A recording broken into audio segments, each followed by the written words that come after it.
你如日方中啦事業，但係聽日一睇到 ONT， 咦求婚喎好啊，8卡戒指，咁又唔使8卡，好嘥錢喎，梗係唔嫁。 4卡啦，冇4卡。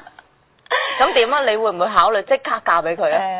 睇下佢用咩方式咯。即係浪漫啲就 OK，hea 啲就唔得啦。唔得，梗係唔得。即係浪漫啲，即係跪晒地啊，咁啊浪漫啲揾個地方咁啊鋪排下，你就會嫁俾佢係嘛？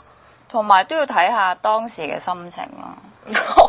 睇有冇 mood 嫁俾佢咁樣係嘛？咁會唔會徵詢下你兩個partner 嘅意見？我嫁咗咁 freeze 點算呢？即係譬如你當係你出年啦，出年你唔嫁啦，再出年啦，都差唔多成熟啦咁啊，年幾2年啦，咁係時間就組織個家庭啊，生 BB 啊咁樣樣，咁你會唔會放棄 freeze 呢？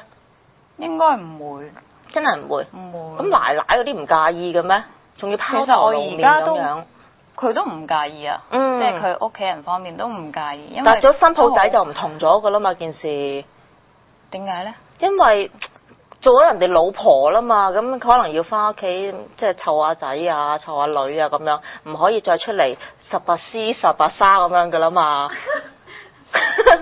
唔會喎，同埋佢屋企人真係幾開通下，即係同埋職業女性就比較更加即係睇嘅嘢更加開通啦，同埋更加遠啲啦，所以呢啲好少嘅嘢，好細微嘅嘢，即係譬如婆媳呢啲嘢一定唔會發生咯，係。即係而家嘅同埋好後生，同埋佢媽咪都非常之令人羨慕。佢哋唔羨慕你，我妒忌你。多謝。